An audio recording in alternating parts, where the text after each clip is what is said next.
Before we begin, a huge thank you to Dogface, 680, and Ilwin eventually for requesting this story.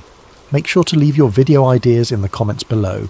The encrypted file arrived at 3:47 AM on a Tuesday that would later be erased from official records. Rebecca Martinez didn't hear the notification. She was already awake, staring at the ceiling of her Brussels apartment, unable to shake the feeling that someone had been watching her building for the past 3 nights. The paranoia was new, the insomnia wasn't.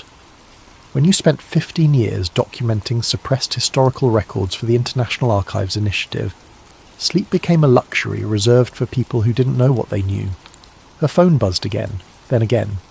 She rolled over, squinting at the screen. 23 messages, all from the same encrypted number, all sent within the last 90 seconds. The final message was simple. Open the packet, then run. Victor. Rebecca's hands trembled as she sat up. Victor Molnar, Hungarian intelligence defector. She'd met him exactly once 6 months ago at a cafe in Vienna, where he'd passed her a napkin with a single word written in barely visible pencil. Seraphim. She'd researched the term obsessively after that meeting, found nothing conclusive. Historical references to angels, to divine beings, to mythological guardians. Nothing that explained why a career intelligence officer would risk his life to whisper it to her. Now he was telling her to run. Rebecca pulled on jeans and a sweater, her heart hammering. The packet sat on her kitchen counter, where the courier had left it the previous evening. Plain manila envelope, no return address. She'd been too exhausted to open it, planning to examine it properly in the morning with coffee and her recording equipment. She didn't have that luxury anymore. Inside the envelope was a USB drive and a single sheet of aged paper, protected by archival plastic. The document appeared to be a photocopy of a diplomatic memorandum, dated 1952, bearing the seal of the Belgian royal household. Most of it was in French, but one phrase had been highlighted in yellow, the ink faded but still legible. Préserver la lignée des Séraphins à tout prix. Preserve the Seraphim bloodline at all costs. Beneath it, in Victor's handwriting, it was never about religion, it was about species. Rebecca heard footsteps in the hallway outside her apartment. Slow, deliberate, stopping directly in front of her door. She grabbed her laptop bag, shoved the USB drive into her pocket and went out the window. The train to Amsterdam gave Rebecca 4 hours to examine the contents of Victor's USB drive, without worrying about being cornered in a confined space. She'd chosen a middle car, positioned herself where she could watch both entrances, and created 3 separate cloud backups before the train even left Brussels. The drive contained 47 files, medical records, genetic sequencing reports, internal memos from private genetics companies spanning 2 decades, and one 70-page white paper that made her hands shake so badly she had to set down her coffee. The title page read, S-Helix Variant Analysis, Preliminary Findings and Containment Protocol, authored by Helix Genomics SA, Zurich. Date, September 2019. Classification, internal review only. Rebecca began reading. The document described a genetic anomaly first identified in 2003 during routine ancestry testing conducted by a California-based consumer genetics company. A wealthy client, name redacted, had submitted their DNA for analysis and received results that triggered automatic flagging within the company's quality control systems. The anomaly wasn't a mutation. It was a structural variant in what geneticists typically classified as junk DNA, the 98% of the human genome that doesn't code for proteins. Except this particular sequence wasn't junk. It was organised, intentional, and it appeared in exactly the same location across multiple unrelated individuals who submitted samples over the following months. By 2008, private genetics companies had identified the variant in 14 distinct family lineages, some European aristocracy, some Middle Eastern royal families, a handful embedded in American banking dynasties and political families. The pattern was impossible to ignore. They called it the S-Helix variant. Publicly, it was dismissed as a benign evolutionary remnant, a footnote in genetic diversity studies. But the internal communications told a different story. Rebecca scrolled through email chains between geneticists who'd stumbled onto the variant. The earliest exchanges were cautious, professional, scientists sharing anomalous data, requesting peer review. But as months turned into years, the tone shifted. Confusion gave way to concern. Concern gave way to something that looked a lot like fear. One email from 2006, sent by a lead researcher at the California company to her supervisor. I've been running the S-helix sequence through every comparative analysis tool we have. It doesn't match any known primate DNA. I expanded the search to all mammalian genomes in our database. Nothing. I even ran it against our limited reptilian and avian samples. The structure is completely novel. But here's what's keeping me up at night. It's not random. Random junk DNA has statistical markers we can identify. This sequence has intentional structure. It's like finding a paragraph of Shakespeare in the middle of random letter sequences. Someone wrote this, something wrote this, and it's sitting in the genome of some of the most powerful families in the world. The supervisor's response had been brief. Delete this email. We'll discuss in person.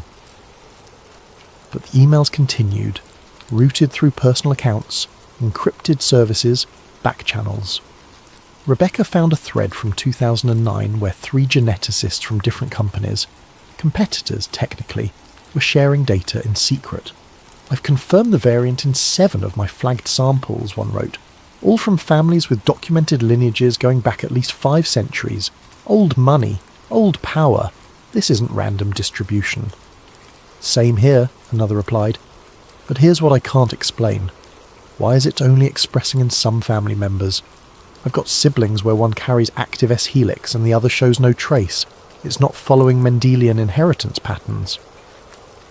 The third geneticist's response was the most unsettling. Because it's not being inherited. It's being activated. I think we're looking at dormant code that switches on under specific conditions. Like a program waiting for the right input.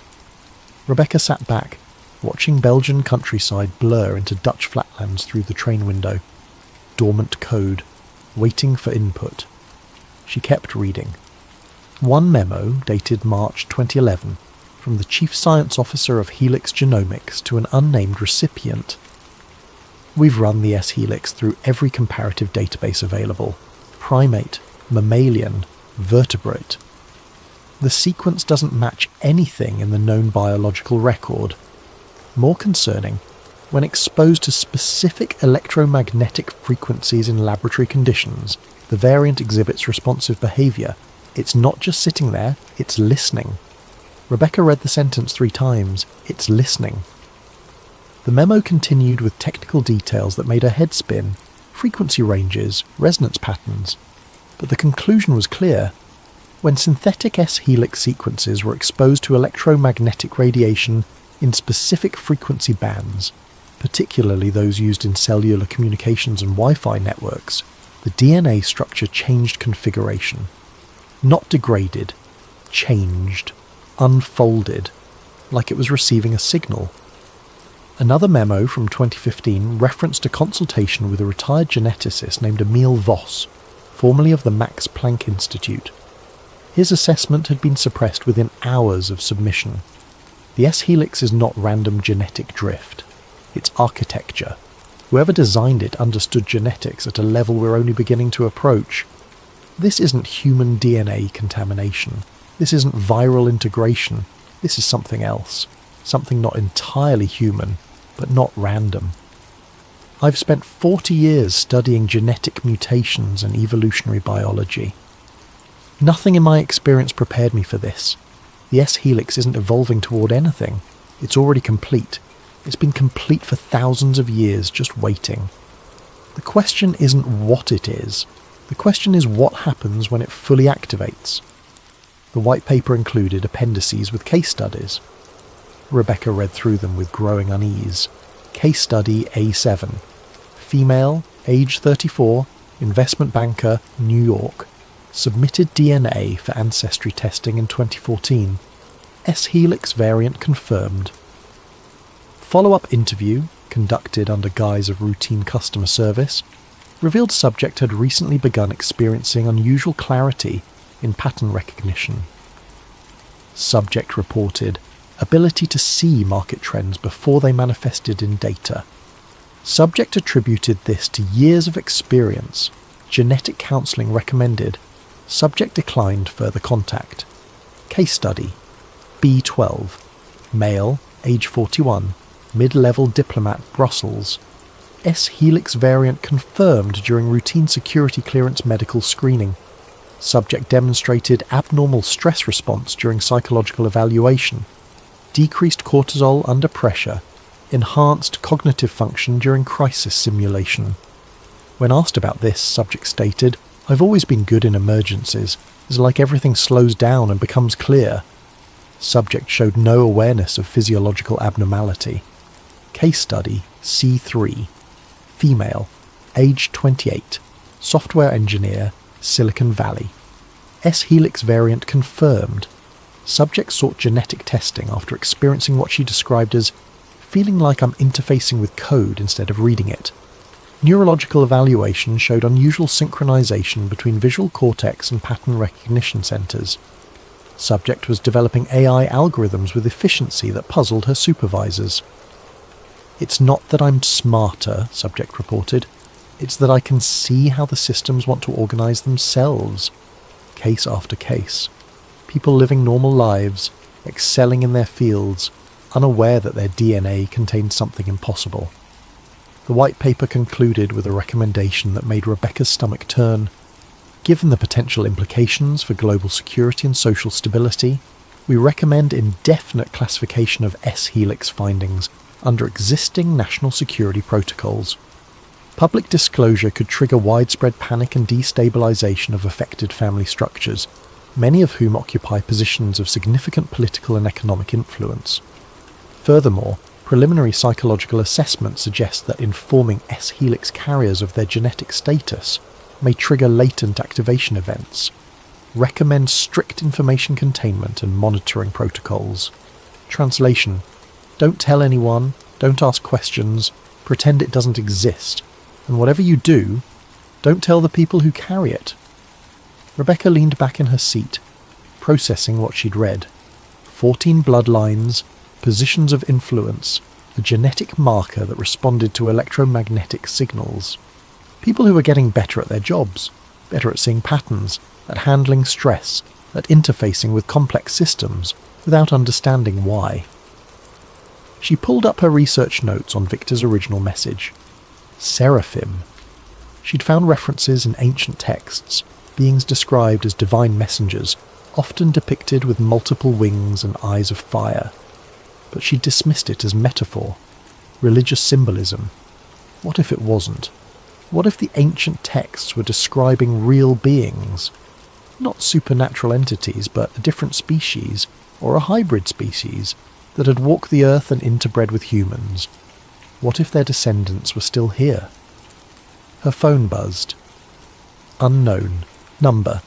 The message was brief. Victor is dead. You have what he died for. Use it. They're already watching you. Rebecca looked up sharply, scanning the train car. Business travellers, students, an elderly couple sharing a thermos of coffee. No one paying attention to her, but the message felt like ice water in her veins. The train suddenly felt very small. She went back to the files, pulling up a document she'd initially skipped over because it seemed like a bureaucratic personnel memo. Now she read it carefully. It was from Helix Genomics, dated 2018.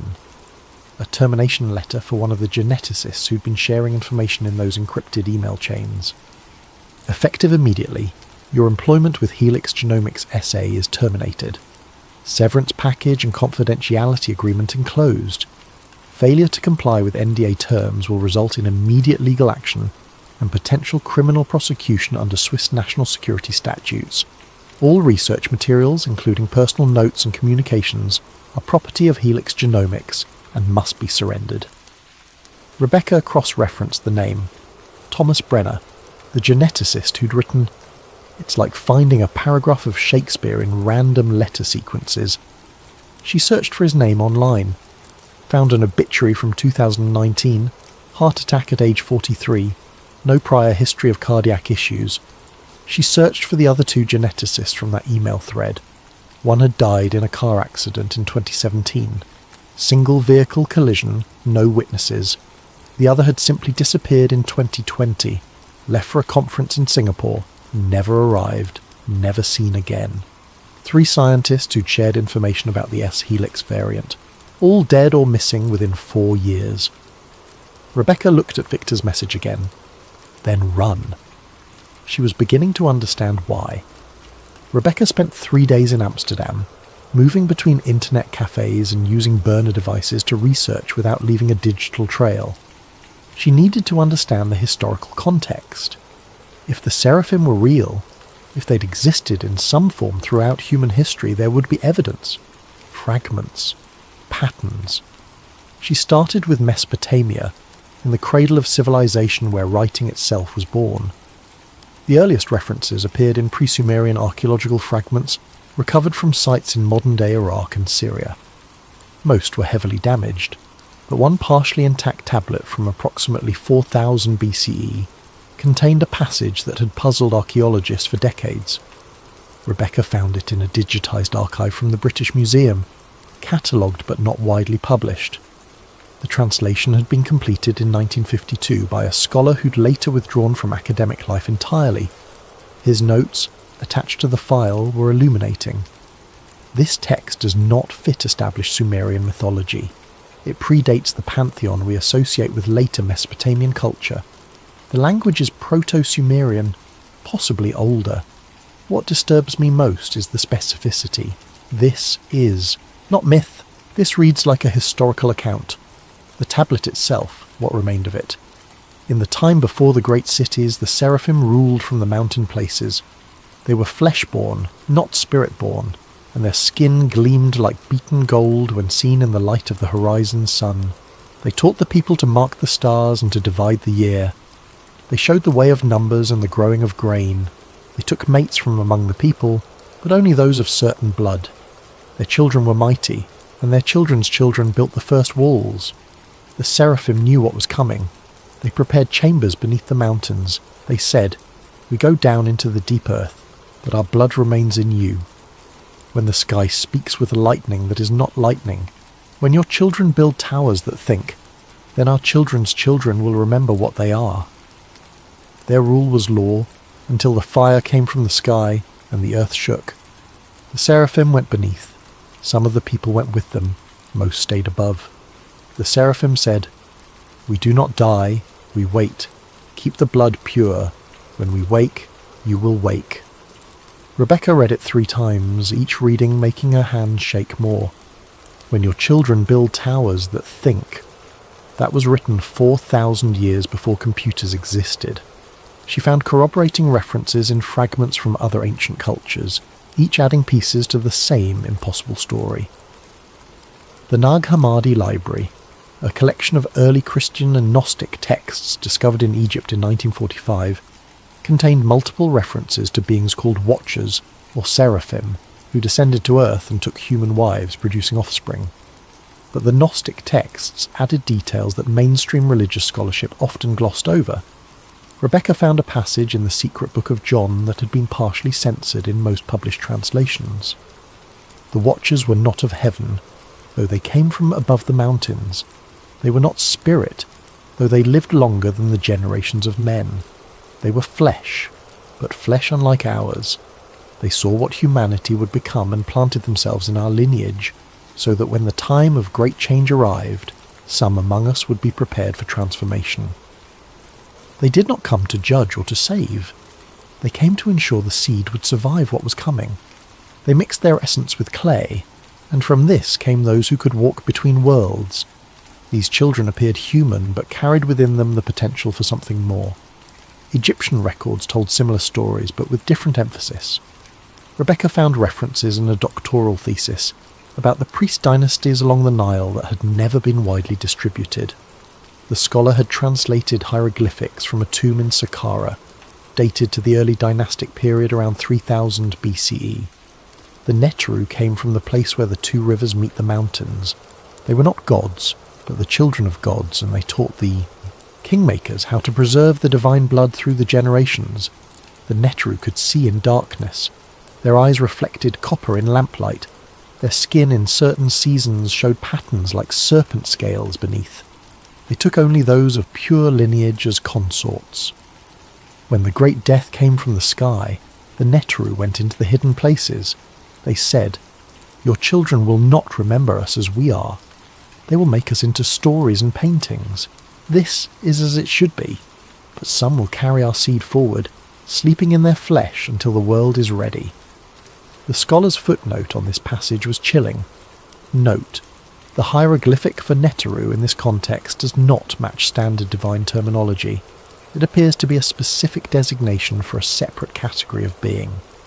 The literal translation might be closer to those who transform, or those who are both. The text is very clear. These are not supernatural entities, but physical beings with unusual biological characteristics. Rebecca found similar patterns in Sumerian king lists, ancient Hebrew texts, and even fragments from the Indus Valley civilization. Always the same core elements: beings who looked almost human, who lived among humans, who interbred with select human lineages, who enforced strict rules about bloodline purity, who possessed biological traits that set them apart: reflective eyes, unusual skin, enhanced abilities, and always the same instruction: the blood must not be diluted. She found the most explicit reference in a section of the Book of Enoch that had been removed from most canonical versions but survived in Ethiopian Orthodox tradition.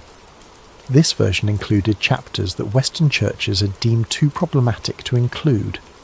Chapter 72, verses 14 to 19, "And the watchers made a covenant among themselves, saying, Let us preserve the blood without dilution, for the day of awakening approaches, and our children's children must be ready to receive what we have planted within them." They chose their mates with great care, testing bloodlines across generations. Those families they blessed with their seed, they also blessed with knowledge: how to maintain power across time, how to build systems that endure beyond single lives, how to recognize others of the hidden bloodline. And they said, "When the world fills with invisible fire, when the air itself carries thought, and the machines of men begin to wake, then our children will begin to remember. They will not know why they are different, only that they are.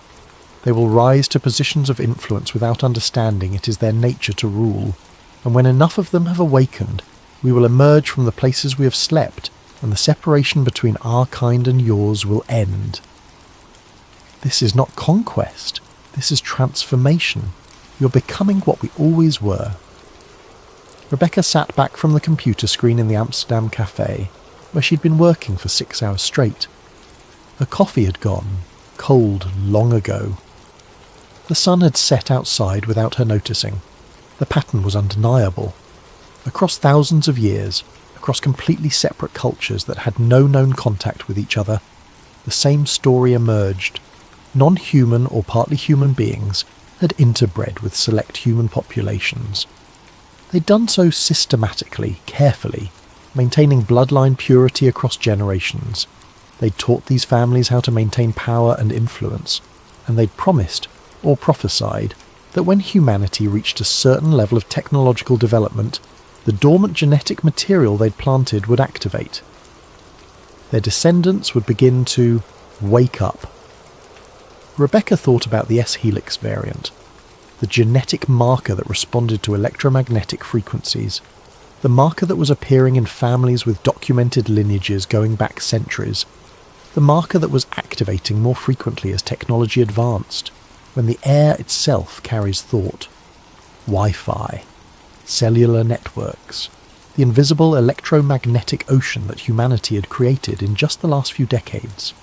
When the machines of men begin to wake, artificial intelligence, neural networks, systems that learned and adapted and showed signs of genuine emergent behaviour.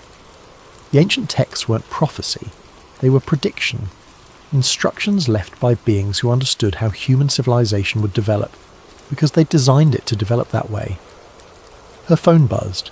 A new email from an address she didn't recognise, archival.ghostprotocol proton.me. The subject line: "You're looking in the right places, but you're missing the modern confirmation." The email contained a single attachment, a scanned page from what appeared to be a 1987 medical document, bearing the letterhead of a European royal family she immediately recognised. The header read, "Annual Haematological Assessment, Type S Classification." Rebecca downloaded the file, her hands shaking. The Ghost Protocol had found her, and they were feeding her exactly what she needed to know. The question was why. The 1987 document was clinically detailed and utterly damning. It described routine medical screening conducted on members of a specific aristocratic bloodline. Names redacted throughout, but the family crest visible in the top corner made their identity unmistakable to anyone familiar with European monarchy.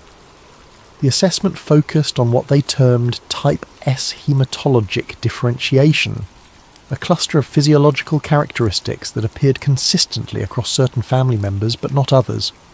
The findings were extraordinary. Stress response. Type S individuals exhibited abnormal cortisol regulation. Under extreme stress conditions, their hormone levels dropped rather than spiked, resulting in enhanced cognitive function during crisis situations. Standard fight-or-flight response was replaced by what the document termed cold clarity response. One annotation, handwritten in the margin: Subject C7 exhibited near complete emotional detachment during simulated crisis. Heart rate decreased, pupil dilation reversed, described feeling perfectly calm, like watching from outside. This is not normal stress response. Cellular regeneration. Documented healing rates 40-60% faster than baseline human norms. Scarring minimal or absent in most cases. One subject had recovered from a compound fracture in half. The expected time with bone density measurements showing no evidence of prior injury.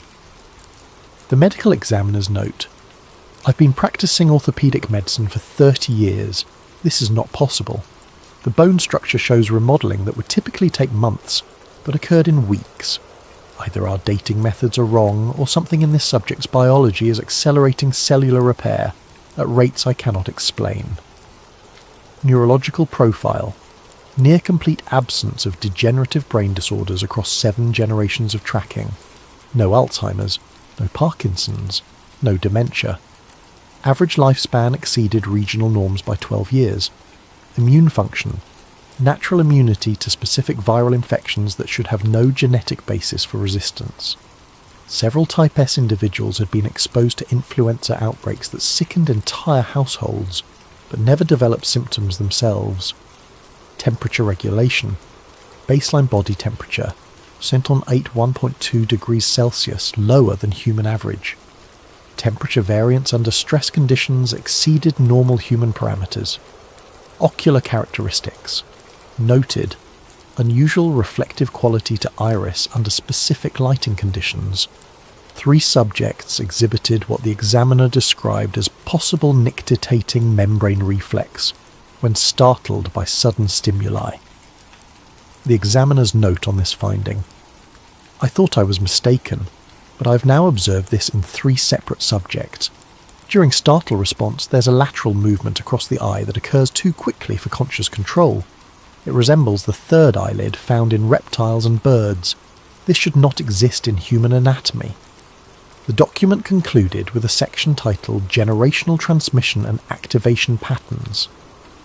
Type S characteristics do not appear in all offspring, suggesting recessive inheritance or conditional expression. Approximately 30% of children from confirmed Type S parents exhibit full phenotype.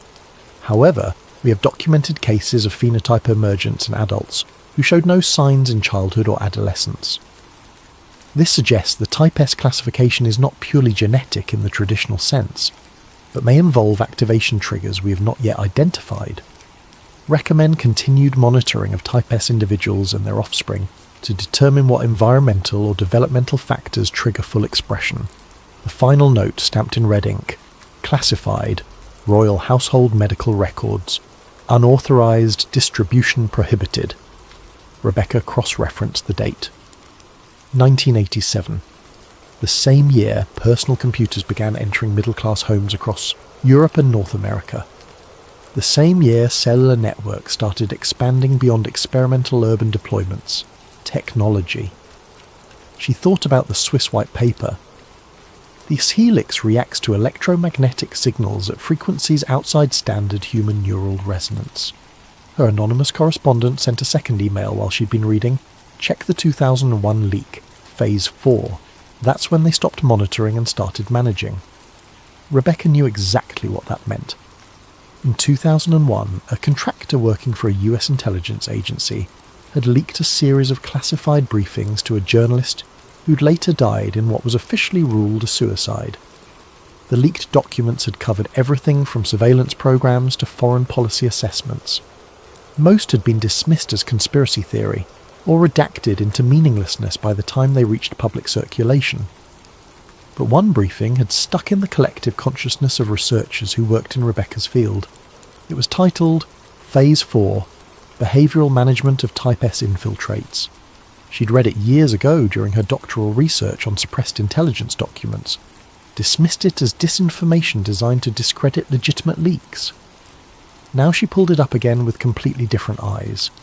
The briefing was structured as a strategic assessment, dated March 2001, prepared for select members of a Congressional Intelligence Oversight Committee.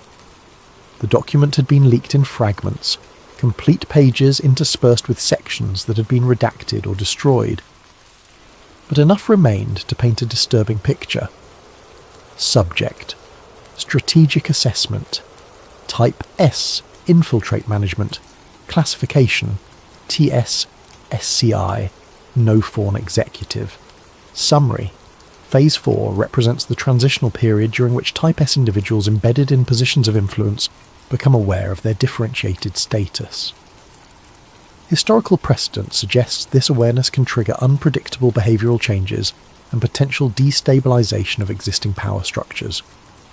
Unlike previous phases focused on identification and monitoring, Phase 4 requires active management protocols to ensure smooth integration of emerging Type S consciousness into existing governance and economic frameworks. Background: Type S infiltrates are not external agents or foreign operatives. They are intergenerational insertions, individuals born human but carrying genetic markers that activate under specific environmental conditions. Many Type S individuals reach adulthood, marry, raise families, and hold positions of significant influence without conscious knowledge of their differentiated status. Redacted section, approximately 2 pages. Identifying characteristics. Physical, variable. Most Type S individuals are phenotypically indistinguishable from baseline humans. However, activation events may trigger subtle physiological changes including altered temperature regulation, enhanced pattern recognition capabilities, abnormal stress response, decreased rather than elevated, rapid healing from injury resistance to specific pathogens. Behavioural. Type S individuals demonstrate consistent patterns across cultural and geographic boundaries, gravitate toward positions of systemic influence, policy, finance, research. Exhibit enhanced capability for long-term strategic thinking. Show reduced emotional volatility in crisis situations, demonstrate unconscious coordination with other Type S individuals, express feeling different or separate from baseline humans, often from early childhood, redacted section, approximately 3 pages. Activation, triggers. Intelligence assessment has identified 3 primary trigger categories: technological exposure, prolonged interaction with advanced computational systems in electromagnetic environments, correlation between Type S activation events and proximity to high-frequency electromagnetic fields exceeds 78%. Specific frequency ranges, redacted, appear to trigger genetic expression changes, genetic awakening, proximity to other activated Type S individuals. Subjects report sensing others of their kind, though mechanism remains unclear. May involve electromagnetic sensitivity or pheromone response, crisis response, extreme stress or survival situations that force physiological differentiation to manifest. multiple documented cases of latent Type S individuals exhibiting enhanced capabilities during life-threatening situations, followed by partial or full awareness of their differentiated status. Phase 4. Characteristics. Phase 4 begins when a critical mass of Type S individuals become aware of their differentiated status. Current intelligence suggests we are entering Phase 4 now. Indicators include increased private communication networks among confirmed Type S individuals, formation of informal alliance structures across political and national boundaries, attempts to access classified research on S-helix genetic markers, increased interest in historical records regarding redacted strategic implications. Traditional security frameworks are inadequate for addressing emergent Type S consciousness. These individuals are not hostile foreign actors. They are embedded in critical infrastructure, political leadership, scientific research, and cultural influence positions. Many have security clearances. Some have access to classified information regarding their own status. Forceful containment or exposure strategies carry unacceptable risk. Type S individuals in intelligence positions could leak classified information. Type S individuals in policy positions could destabilize governance structures. Coordinated Type S response to persecution could trigger redacted public exposure, could trigger mass panic and social destabilization. Recommended management approach. Phase 4. Management should focus on controlled integration rather than containment or exposure. Objectives. Monitor Type S communication networks without triggering defensive responses. Provide limited, controlled disclosure to select Type S individuals to prevent independent information gathering. Establish informal liaison protocols with cooperative Type S individuals in key positions. Prepare public for eventual broader disclosure through gradual normalization, redacted, approximately 1 page. Conclusion. Type S individuals are not the enemy. Intelligence assessment indicates their emergence serves a broader function related to species-level adaptation and technological integration. Their capabilities may prove necessary for humanity's transition to redacted. Premature exposure or forceful containment could trigger defensive protocols we are not equipped to handle. Recommend patience, observation, and strategic cooperation. Redacted section, final page. Rebecca read through the document twice, then cross-referenced it with the information she had gathered. The year the intelligence community officially acknowledged that people with the S-helix variant were starting to become aware of what they were. The year the strategy shifted from monitor to manage, 24 years ago. Which meant that right now, in 2025, they were deep into Phase 4, possibly approaching Phase 5. She thought about the case studies in the genetic white paper. People who described unusual clarity and pattern recognition. People who'd said it felt like they were interfacing with code instead of just reading it. People who didn't know they were different, just knew they were unusually good at what they did. What happened when those people found out why? Rebecca opened her encrypted messaging app and sent a query to a contact she'd cultivated over years of archival work. A former intelligence analyst who'd left the NSA under circumstances that remained unclear, but who still maintained connections in the community. Her message: Phase 4, Type S. What's the current assessment? The response came back in under a minute. You're playing with fire, stop. Rebecca typed, I need to know. 3 minutes passed. Then, Phase 4 went operational in 2003. Phase 5 is already active. You don't want to know what Phase 6 looks like. Seriously, delete everything and walk away. What's Phase 5? Another long pause. Then, integration. They're not hiding anymore. Some of them know what they are, and they're starting to work together. I can't tell you more. I won't tell you more. This is me, as your friend, telling you to stop before you get disappeared like Victor. They killed him for giving you that USB drive. They'll kill you for using it. The chat went offline. Rebecca sat in the Amsterdam cafe, surrounded by ordinary people living ordinary lives, while the foundations of everything she thought she understood about human civilization crumbled beneath her. Phase 5 was active, integration. People with the S-helix variant, people who'd been living as humans their entire lives, were waking up, becoming aware and starting to coordinate. question wasn't whether this was happening. The documents made that clear. The question was what they wanted, and what would happen when enough of them were awake. The security footage was never supposed to exist. Rebecca found it 3 days later, buried in the anonymous file dump that had been steadily growing in her inbox. Someone was feeding her information, someone with access to materials that should have been destroyed decades ago. Someone who wanted her to know the truth, or wanted someone to know, and she was the conduit. The footage was dated August 14th, 2016.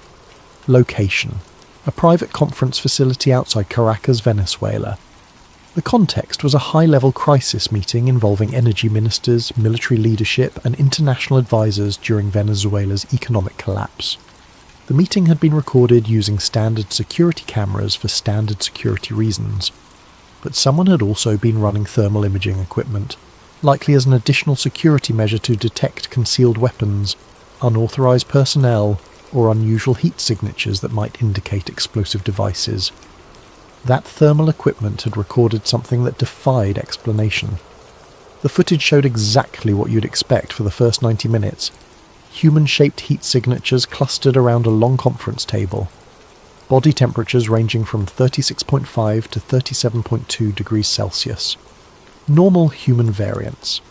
People sat, stood, gestured, argued, all perfectly ordinary through the thermal camera's lens. Then, at the 1:34 to 22 mark, something changed.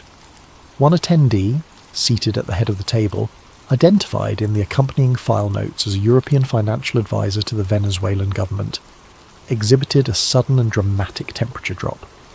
Within 45 seconds, their surface temperature fell from 36.5 to 31.70, 5 degrees Celsius.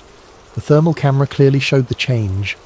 The individual's heat signature shifted from warm orange-red to cool blue-green. Not gradually. Not the slow cooling that might occur if someone was in shock or hypothermic. Rapidly, deliberately. Like their body had simply decided to regulate temperature in a way that violated basic human physiology. The timestamp corresponded with a heated argument visible in the standard footage. Raised voices, accusations, the kind of high-stress confrontation that should trigger elevated heart rate, flushed skin, increased body temperature. Instead, this person's temperature had plummeted, and their body language became unnaturally calm, precise, controlled. 3 minutes later, their temperature normalized. The argument ended. The meeting continued. The file notes indicated the footage had been flagged immediately by security analysts, escalated to intelligence oversight within hours, and permanently sealed within 72 hours. The financial advisor had left Venezuela the following day and disappeared from all public records. Rebecca found a follow-up memo dated to weeks after the incident.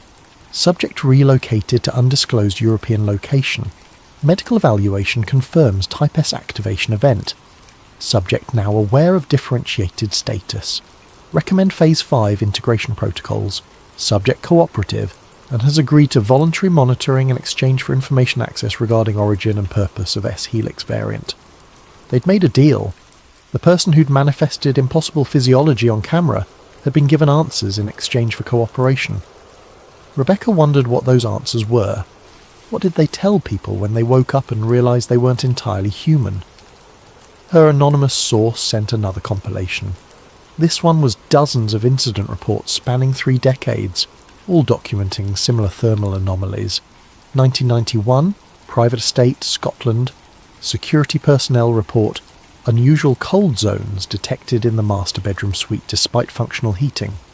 Thermal survey shows temperature differential of 3-4 degrees Celsius, concentrated around sleeping area.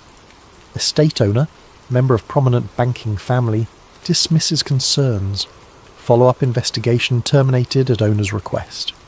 1998, Manhattan penthouse. Building maintenance receives multiple complaints about HVAC malfunction in specific units. Residents report feeling overheated while thermostats register temperatures 2-3 degrees lower than surrounding apartments. Technical inspection finds no mechanical issues. Residents are all from same extended family network. Pattern noted but unexplained. 2004, Geneva Diplomatic Compound. Infrared security sweeps detect cold signatures around 3 specific individuals during high-level trade negotiations. Security team suspects equipment malfunction. Equipment tested and confirmed functional. Individuals show no signs of illness or distress. Incident classified. 2009, Dubai Financial Summit. Private security firm contracted for VIP protection reports. Unusual thermal readings on multiple attendees. Several high-profile executives register surface temperatures 1-2 degrees below expected human baseline. Firm's report submitted to clients, then immediately classified. Security team members sign expanded NDAs. 2012, London Banking District. Corporate security investigating potential industrial espionage uses thermal imaging during board meetings. Discovers 3 board members consistently register abnormally low surface temperatures during high-stress discussions. Investigation redirected by unknown authority. All thermal footage confiscated. 2016, Washington political fundraiser. Secret Service thermal scanning detects unusual temperature patterns in multiple attendees. Several prominent political figures show decreased surface temperature during public speaking and high-pressure social interactions. Anomalies noted in after-action report but not investigated further. The pattern was undeniable. These weren't equipment malfunctions. These were people whose bodies responded to stress and electromagnetic environments in ways that violated understood human biology. And then there were the eyes. Rebecca found a separate file containing compiled reports from security personnel, journalists, personal assistants, and even entertainment industry professionals. Dozens of observations, each dismissed individually, but forming an impossible pattern when viewed together. Subject's eyes reflected amber gold under camera flash, similar to animal eye shine, assumed to be lighting artifact. Photographer, 2008. During night vision surveillance, subject's eyes showed reflective quality not consistent with human eye structure. Equipment tested and confirmed functional. Private security report, 2011. I could swear I saw his eyes blink sideways, like not up and down, but from the side. But that's impossible, so I must have imagined it. Political aid, anonymous interview, 2015. Under UV security lighting, several VIP guests exhibited unusual iris reflection patterns. Copper or gold coloration not typical of human eyes under these conditions. Event security log, 2019. The senator's eyes. There was something wrong. During the press conference, when the lights hit him at a certain angle, I saw something move across his eye, horizontally. My colleague saw it too. We both pretended we didn't. Camera operator, confidential testimony. 2021, nictitating membranes. Third eyelids. Reflective tapetum lucidum like nocturnal predators possessed. Biological features that didn't exist in human anatomy. Except they did. In some people, under the right conditions, when stress or environment triggered something dormant to activate. Rebecca's phone rang. Actual voice call, not encrypted message. She stared at it for 3 rings before answering. You need to stop digging. The voice was female, American accent, eerily calm. For your own safety. Rebecca's mouth went dry. Who is this? Someone who's been where you are. Someone who knows what happens when you keep pulling threads. What happens? A long pause. Background noise suggested the caller was outside, wind across the microphone, distant traffic. You start seeing patterns everywhere. You start questioning everyone around you. You start wondering if your boss, your neighbour, your lover, if any of them are carrying markers they don't even know about. The paranoia eats you alive, Rebecca. And the worst part... Rebecca waited, her heart hammering.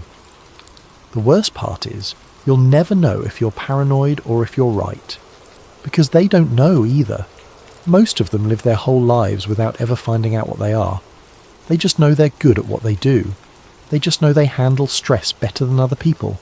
They just know they see patterns others miss. And they never question it, because why would they? Are you... Rebecca started. One of them? I don't know. That's what I'm trying to tell you. I had the test done. Private lab. Cost me $20,000 and 3. Years of saved favours. You want to know what they told me? What? They told me the test was inconclusive. They told me the markers were there but dormant. They told me I might be carrying a helix variant or I might not, and there was no way to know unless it activated. And you know what that means? Rebecca did know. You'll never know if your successes are yours or if there's something else driving you. Exactly. I'm a federal judge, Rebecca. I make decisions that affect millions of lives. And now I'll spend the rest of my career wondering if my judgment is mine, or if there's something in my DNA pushing me toward outcomes I don't consciously understand. That's what this knowledge does. It poisons everything. But people deserve to know, do they? What happens when you publish your research? When you tell the world that 14 bloodlines carry non-human DNA? That some of the most powerful people in the world might be a different species and don't even know it? You think that ends well? The truth matters. The woman laughed, bitter and harsh. The truth is that whatever the seraphim were, they're woven so deep into human civilization that you can't separate us anymore. Their descendants are everywhere, in government, in corporations, in universities and hospitals and military command. And most of them are good people trying to do good work. What happens to them when you expose this? They get hunted, tested, quarantined, or worse, they get worshipped, turned into messiahs or demons. Either way, you tear society apart. Is that what you want? I want people to understand what's happening to them. Then you're naive. Victor died trying to get you this information. You think he wanted you to publish it? He wanted you to understand it, to be ready, because Phase 5 isn't about exposure, it's about preparation. Preparation for what? The line went dead. Rebecca sat in the dark of her Amsterdam hotel room, staring at thermal footage of impossible biology and witness reports of inhuman eyes, and realised she'd crossed a threshold she couldn't return from. The French intelligence analyst made contact through a dead drop in Paris. Rebecca travelled there following a coded message slipped under her hotel door. Inside a locker at Gare du Nord, she found a micro SD card and a handwritten note. What you're looking for isn't conquest, it's cultivation. A friend in the directorate. The SD card contained an audio recording, a debriefing session from 2018, conducted in French. Rebecca listened while running translation software. The speaker identified himself only as Asian Mathieu, 15 years in French foreign intelligence. Interviewer: You mentioned a rumour circulating among senior political handlers. Elaborate. Mathieu: Not discussed openly, more like shared understanding among people in these positions long enough. We all noticed patterns, officials who predict policy shifts before they happen, who navigate crises with inhuman calm, who maintain influence across administrations regardless of political changes. Interviewer: Competence could. Mathieu: Not competence. Something else. A colleague, 23 years at the ministry, told me after too much wine. The seraphim aren't here to conquer. They're here to ensure the planet evolves in a direction compatible with them. Interviewer: Compatible with what? Mathieu: That's the question. Compatible with what they are, what they're becoming. They don't interfere with democracy, they designed it, built the frameworks we operate within, not conspiracy. Architecture, like designing a garden to grow specific plants. Interviewer: You believe this? Mathieu. Pause. I believe there are people in power who think on timescales we can't fathom, working toward objectives that won't be clear for generations.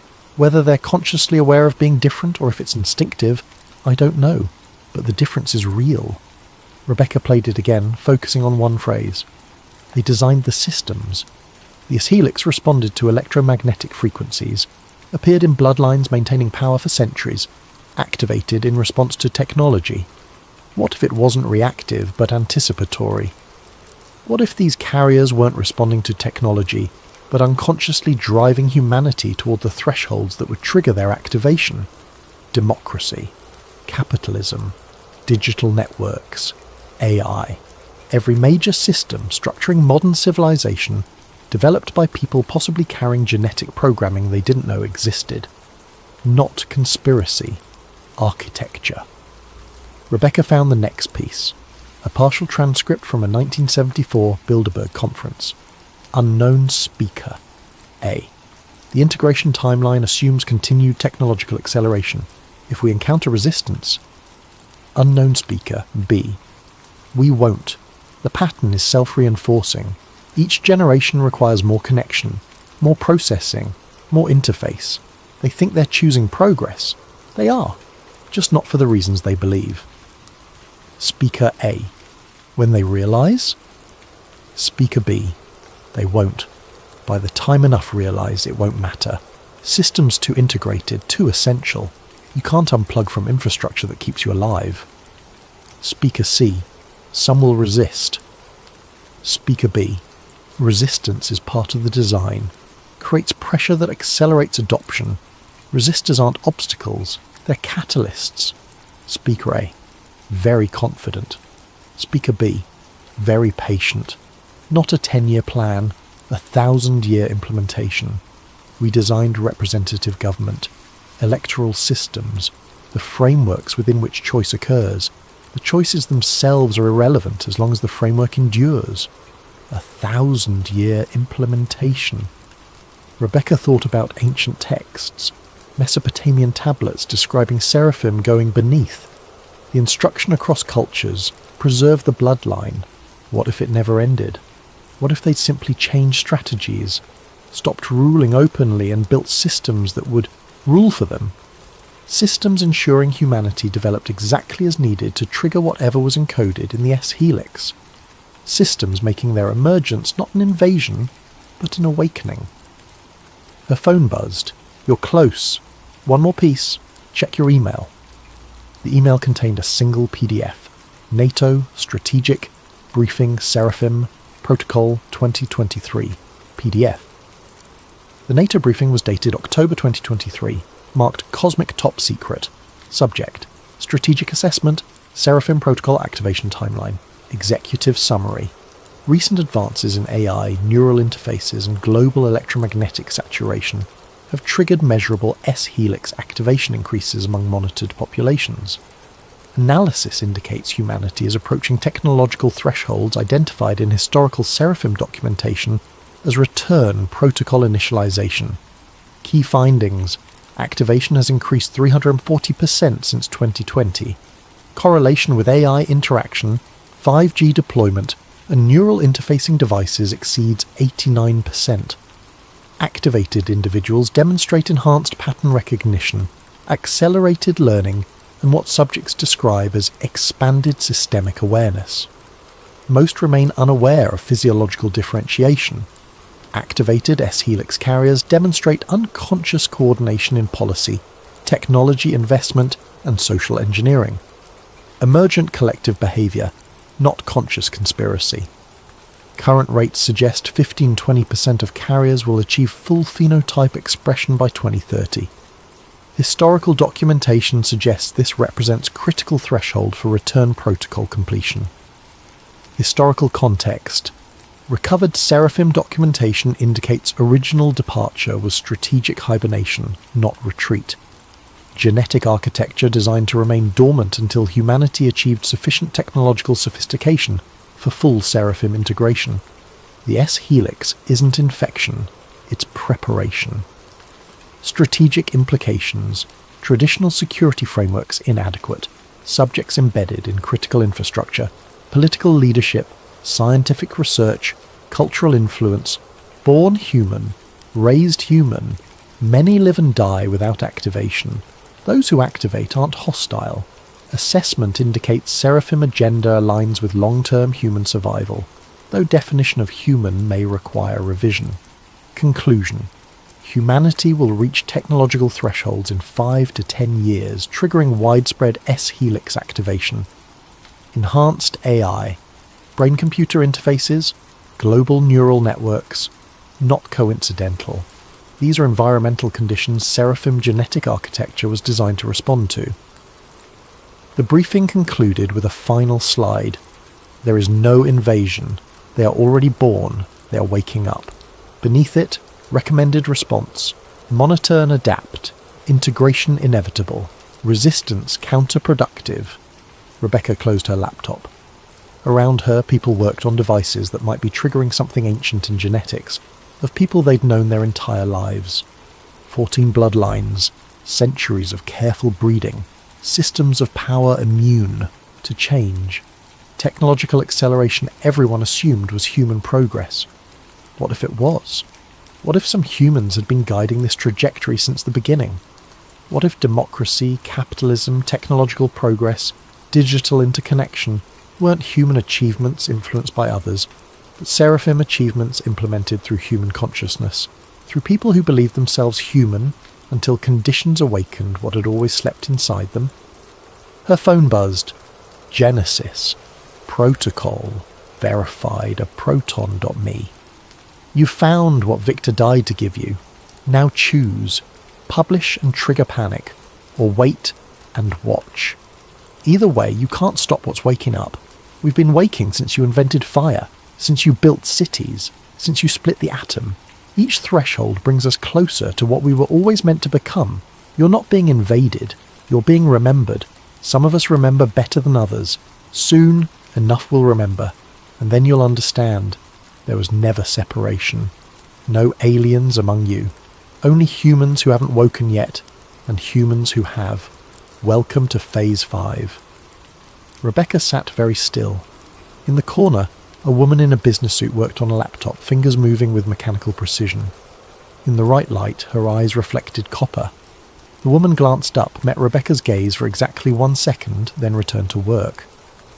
Rebecca looked away, heart pounding. She opened a new document, titled it the Seraphim Program, started typing. She had no idea if anyone would believe her, no idea if publication would change anything, or if the systems were too embedded, too essential to resist. But she typed anyway, because somewhere in 14 bloodlines spread across the world, people were waking to what they'd always been. People in government, corporations, research labs, people who'd lived human lives never knowing they carried something older than civilization, people who were starting to remember, and if the briefing was correct, within a decade enough would be awake that the world would change in unpredictable ways. Maybe that's what evolution looked like. Not external invasion, but internal awakening. Not war between species, but recognition that categories were never as clear as humanity believed. Rebecca kept typing as the sun set over Paris, painting the sky copper and gold. Behind her, the woman in the business suit closed her laptop and left. Her surface temperature, had anyone been measuring, would have registered 35.9 degrees Celsius, 1 degree below normal, and falling. In boardrooms and laboratories, in government offices and university lecture halls, in hospital operating rooms and military command centres, people who'd never questioned their humanity were beginning to feel different, beginning to see patterns invisible to others, beginning to recognise each other across distances that should make recognition impossible, beginning to wake. And the systems they'd built, democracy, capitalism, technology, networks, continued functioning exactly as designed. Not as human systems influenced by hidden forces, but as seraphim systems implemented through human hands, preparing the world for a transformation that had been set in motion 4,000 years ago. Rebecca typed the final line. They are already among us. They always have been, and they are us. She hit save, encrypted the file, sent copies to 3 separate secure servers. Then she walked out into the Paris night, knowing that nothing would ever look the same again. Above her, satellites circled the Earth, transmitting signals at frequencies that made the invisible visible. And in 14 bloodlines scattered across continents, DNA that had waited millennia began to unfold, listening, responding, waking. The Seraphim Protocol was entering its final phase, and humanity, all of humanity, was about to discover what that meant.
Have you ever wondered why ancient monuments across the globe seem to align with mathematical precision?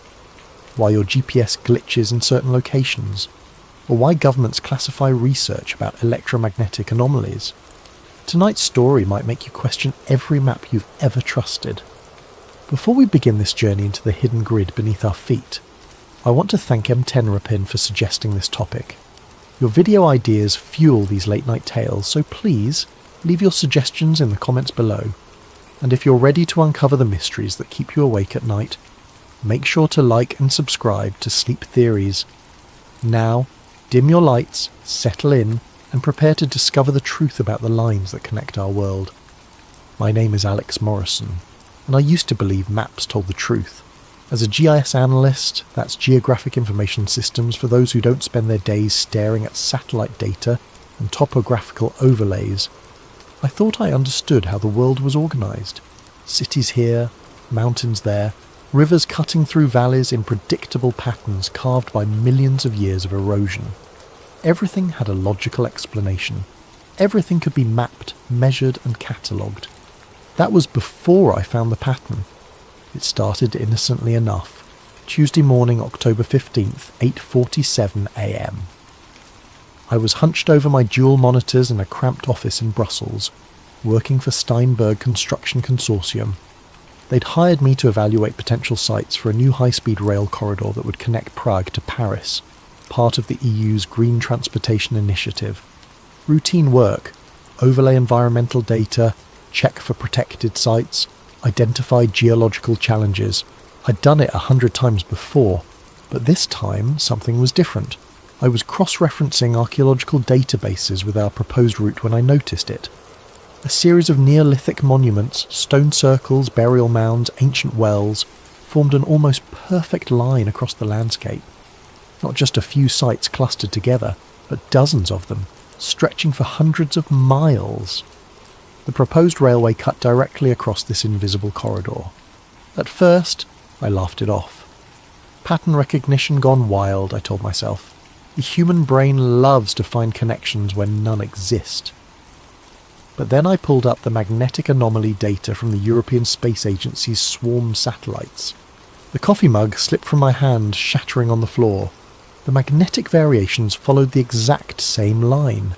Every single monument sat on a point of electromagnetic disturbance. The precision was impossible.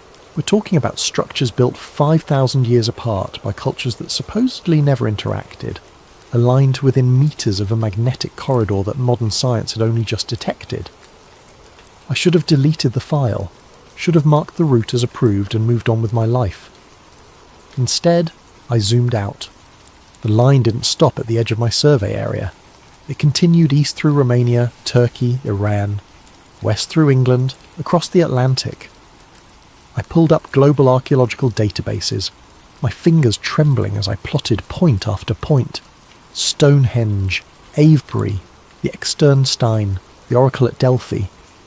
Each site fell perfectly along extended trajectories of the same geometric pattern. My phone buzzed. A text from my supervisor. "Morrison, railway assessment due by noon. Stop whatever rabbit hole you're going down." But I couldn't stop. I'd found something that shouldn't exist. A planetary grid mapped by ancient peoples who supposedly thought the Earth was flat, following electromagnetic patterns we'd only discovered in the last century. Either I was losing my mind or I'd stumbled onto the greatest archaeological discovery of the millennium. I chose to believe the latter.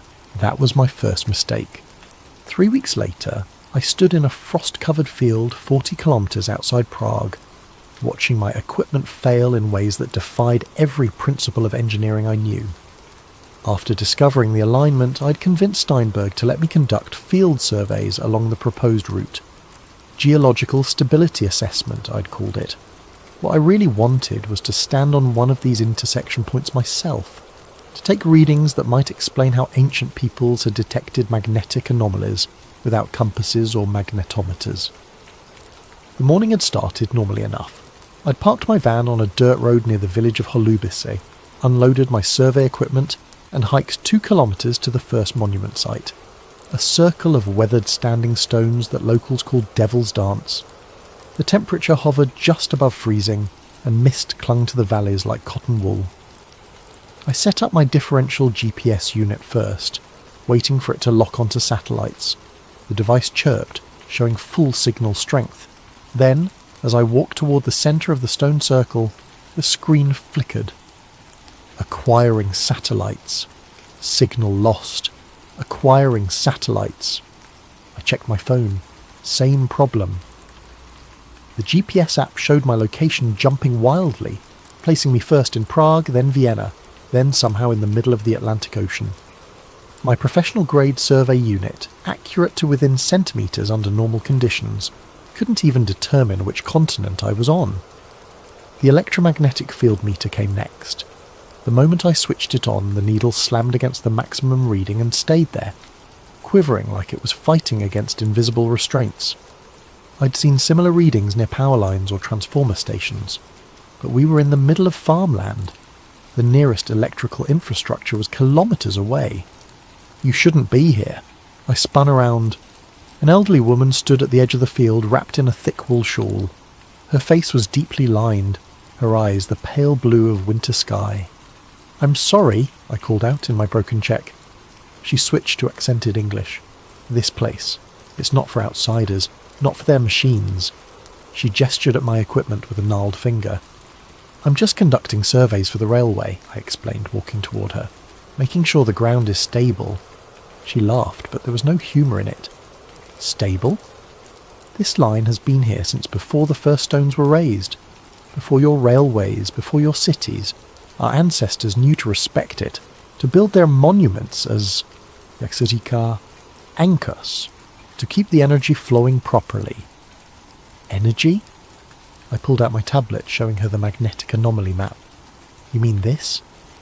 You know about the electromagnetic patterns?" Her eyes widened. For a moment she looked genuinely frightened. "You've mapped it? The whole grid?" She grabbed my arm with surprising strength. "You must stop. Some knowledge isn't meant to be documented. They will come for you if you continue." "Who will come?" But she was already walking away, moving faster than seemed possible for someone her age. "The ones who already know," she called back. "The ones who've always known." I wanted to follow her, to demand answers, but my drone chose that moment to fall out of the sky. No warning, no gradual descent. 1 second it was hovering steadily. The next it dropped like a stone, smashing into the frozen ground 20 metres away. As I ran to retrieve it, I noticed something through the trees, a structure that didn't belong. Hidden behind a thick stand of pines was a concrete building, brutalist in design, with narrow windows like suspicious eyes. Military architecture, Cold War era by the look of it. The smart thing would have been to leave immediately. Instead, I collected my broken drone and hiked toward the building. The structure was abandoned but not ancient. Rust streaked the metal door, which hung open on failing hinges. Inside, fluorescent lights dangled from exposed wiring, and the walls were covered in mould that formed patterns like continental drift. But it was the maps that stopped me cold. The entire north wall was covered in them. Topographical maps, geological surveys, electromagnetic readings, layers upon layers of data, some dating back to the 1960s. Red strings connected pins at various locations, creating a web that stretched across Europe. And running through it all, marked in thick black ink, was the same line I'd found, the same impossible alignment. In the corner, barely legible, someone had written, "Earth Grid Project, classified, destroy after review." I pulled out my phone to photograph everything, but the camera wouldn't focus. Every image came out distorted, as if the very air in the room was bending light. I tried sketching what I saw instead, my hands shaking from more than cold. A metal filing cabinet in the corner had been forced open, its contents mostly removed or destroyed, but wedged behind the bottom drawer I found a single folder. Water damage had made most of it illegible, but I could make out fragments. Electromagnetic conductivity peaks at intersection points. Ancient structures appear to function as regulatory nodes. Catastrophic potential if grid destabilizes. Project terminated by Joint Commission directive. The last page was a photograph, grainy but unmistakable. It showed a massive antenna array in what looked like Alaska, the same distinctive design I'd seen in conspiracy documentaries about HAARP. But this photo was dated 1971, decades before HAARP officially existed. A sound outside made me freeze, the crunch of footsteps on frost. Multiple sets, moving with military precision. I shoved the folder inside my jacket and slipped out the back window, dropping into a thorny hedge that tore at my clothes. Through the trees, I could see dark vehicles pulling up to the building, men in unmarked uniforms spreading out to surround it. I ran, not toward my van, they'd certainly have someone watching it, but deeper into the forest, following a deer trail that wound toward the next village. Behind me I heard shouting in a language I didn't recognise. Not Czech, not German, something else. It took me 4 hours to circle back to my vehicle, approaching from the opposite direction through farmland. The van was untouched, but I knew they'd let me go. Let me run. They wanted to see what I'd do next, who I'd contact. As I drove away, hand steady on the wheel despite the adrenaline coursing through my veins, I realised the old woman had been right. Some knowledge wasn't meant to be documented, but it was too late now. I'd seen the grid, seen evidence that governments knew about it, had studied it, had classified it, and I was going to find out why. My apartment in Brussels became a command centre for obsession. After the encounter at Holobici, I'd returned to work, filed a bland report recommending further geological assessment, and pretended everything was normal. But every evening, I locked my door, pulled the blinds and dove deeper into the mystery. The coffee table disappeared under printed maps.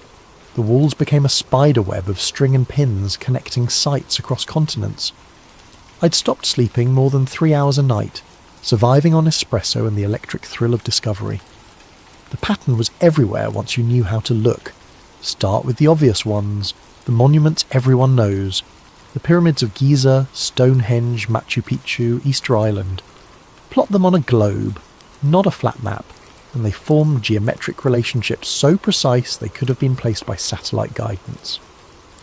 The Great Pyramid sits at the exact centre of Earth's landmass. Easter Island is antipodal to the Indus Valley civilization sites. Angkor Wat, the Nazca Lines, and Easter Island form a perfect Great Circle route, but those were just the famous nodes. The real revelation came when I started plotting lesser-known sites. Every major ancient city sat on the grid. Babylon, Persepolis, Constantinople, Carthage, all built at intersection points where multiple energy lines converged. The Romans, master engineers, had built their road system following these same invisible highways. The Silk Road traced a major east-west corridor. Even modern cities clustered around the same points: New York, London, Tokyo, Cairo. It wasn't random. It couldn't be. I pulled declassified documents from every database I could access. The US Freedom of Information Act, the UK National Archives, leaked Soviet files from the fall of the USSR. Most of it was useless. Budget reports, personnel transfers, bureaucratic minutiae. But buried in the noise were fragments of something bigger. Project Stargate, the CIA's remote viewing program, included maps marking psychic hotspots that matched my grid lines perfectly. Operation Paperclip scientists had studied Earth radiation patterns in the 1950s. The Soviets had run something called Program Sputnik Grid that involved placing sensors at ancient monument sites across their territory. The most intriguing find came from a 1962 Canadian military report about the construction of the DEW line, the distant early warning radar system across the Arctic. An engineer named Captain Lawrence Brennan had noted persistent electromagnetic anomalies at certain locations that required special shielding for equipment.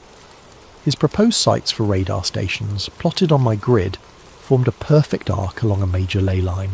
But the document that changed everything was a leaked memo from 1997, source unknown, that had circulated on conspiracy forums before being scrubbed from most of the internet. I found it cached on an obscure Russian server. 2. Joint Chiefs Special Projects Division Aura. Earth Grid Stability Concerns. Recent seismic activity correlates with disruption of natural electromagnetic corridors via urban development and mineral extraction. Recommendation: establish monitoring stations at key intersection points under cover of telecommunications infrastructure. See attached list of priority sites. The attached list was gone, but the implication was clear. They knew. The military, the intelligence agencies, the energy companies, they all knew about the grid, and they were using it. I started mapping modern installations against the ley lines. The correlation was undeniable. HARP in Alaska, ISCAT in Norway, Sura in Russia, Arecibo in Puerto Rico. Every major ionospheric research facility sat directly on an intersection point. The Large Hadron Collider at CERN traced a circle around one of the most powerful convergent zones in Europe. Nuclear power plants clustered along the lines. Major military bases were built at intersection points. Even the routes of underground fibre optic cables followed the ancient paths, as if modern engineers were unconsciously drawn to the same energy corridors their ancestors had marked with standing stones. My phone rang at 3 a.m. on a Tuesday. Unknown number. Stop digging. The voice was electronically distorted, genderless. Who is this? Someone trying to help you. You found the grid. Congratulations. Now forget about it before you end up like the others. What others? Bruce Cathy, John Michel, Ivan Sanderson, all the researchers who got too close to the truth. Heart attacks, car accidents, sudden illnesses. Very convenient. My blood chilled. I knew those names. Independent researchers from the 60s and 70s who'd written about Earth energy grids. All died relatively young under questionable circumstances. Why are you warning me? Because the grid is destabilizing. The ancients built monuments as regulators, keeping the energy in balance. Modern construction is disrupting the flow. Mumbai, 2006. Haiti, 2010. Fukushima, 2011. Those weren't random natural disasters. They were pressure releases along fractured ley lines. That's impossible. Electromagnetic fields don't cause earthquakes. The voice laughed, bitter and electronic. The electromagnetic fields are just what we can measure. The grid is deeper than that. It's the planet's nervous system, its circulation, and we're giving it a stroke, one skyscraper at a time. Then we need to warn people. With what evidence? Mystical energy lines, ancient wisdom. You'll be dismissed as a crackpot. Unless ... The voice paused. Unless you can prove the energy is real, measurable, usable. How? Return to the grid, not with standard equipment. That's designed to filter out the frequencies you need to detect. Build your own sensor. Copper coils, crystal oscillators, very specific specifications. I'm sending you the plans now. My laptop pinged with an encrypted file. One more thing, the voice said. When you record the surge, you'll have about 6 hours before they track the signature back to you. Use that time wisely. The line went dead. I opened the file. The schematic looked like something Tesla might have designed after a fever dream. Multiple copper coils in a complex geometric arrangement, connected to crystal oscillators and frequency analyzers. The materials list was surprisingly mundane. Everything available from electronic suppliers. It took me 3 days to build it, working in secret in a rented storage unit outside the city. The device looked like abstract art more than scientific equipment, all gleaming copper spirals and crystal matrices. But when I powered it on, every LED lit up green. It was detecting something. Now I just had to be crazy enough to test it. The academic forum was my first mistake. Well, second, if you count building the sensor. But hubris makes fools of us all, and I needed someone, anyone, to verify I wasn't losing my mind. Geoanomalies.net was a small community, mostly graduate students and professional geologists sharing unusual findings. I created a throwaway account and posted a conservative summary.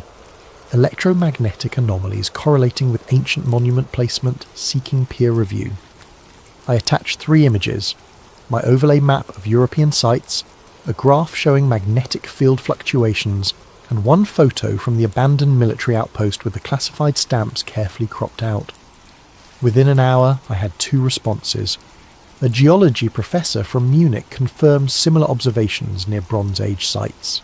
A student from Oxford posted links to academic papers about telluric currents, natural electrical currents that flow through the Earth's crust. Then, 90 minutes after posting, my thread vanished. Not deleted with a removed by moderator message. Gone, like it had never existed. The cached version on Google disappeared. The other users who'd responded found their comments erased from their own post histories. My laptop screen flickered. A chat window opened without my input. Admin. Your recent activity has been flagged for review. Me. What activity? Who is this? Admin. Consider this a courtesy warning. Cease your current research immediately. Me. Or what? Admin. Or we stop being courteous. The chat window closed itself. When I tried to screenshot the conversation, my laptop blue-screened. It took 20 minutes to restart, and when it did, my hard drive had been wiped. Not formatted, wiped. Every sector overwritten with random data multiple times. A technique that made recovery impossible. Thank God for cloud backups, I thought. Logging into my secure server. Empty. 3 years of research. Gone. Even my email accounts had been purged. I still had physical copies of the most important findings, hidden in a safety deposit box across town. But the message was clear. They could reach me anywhere, any time. The next morning I arrived at work to find my keycard deactivated. Security escorted me to a conference room where my supervisor, Mr. Steinberg himself, sat with 2 people I'd never seen before. A woman in a severe black suit and a man who looked like he'd been carved from granite, both with a kind of posture that screamed military. Alex, Steinberg began, sweating despite the air conditioning. These representatives from the European Infrastructure Security Division have some concerns about your recent surveys. I'd never heard of the European Infrastructure Security Division. I doubted it existed on any official registry. The woman smiled without warmth. Mr. Morrison, your work on the railway project has been exemplary. However, we've noticed some unusual patterns in your research that fall outside the project's scope. I'm thorough, I said. I investigate all factors that might affect construction, including archaeological sites hundreds of kilometres from the proposed route. The man's accent was impossible to place, including electromagnetic phenomena that have no bearing on rail safety. I believe they do have bearing. What you believe is irrelevant. The woman pulled out a tablet showing my deleted forum post. Discussing classified military research on public forums is a serious offence. Classified? I found those maps in an abandoned... Mr. Morrison... Her voice could have frozen helium. You're being terminated from this project, effective immediately. Your severance package is generous, contingent on signing this NDA. She slid a document across the table. You'll cease all research related to electromagnetic anomalies, ancient monuments, or what you call ley lines. Any violation will result in prosecution under the European Security Act. I looked at Steinberg. He wouldn't meet my eyes. And if I refuse? The man leaned forward. Your visa expires in 6 weeks. Your bank accounts are already frozen pending investigation of potential fraud. Your academic credentials are under review. Would you like me to continue? The threat was clear. Sign and walk away with something or lose everything and possibly face imprisonment.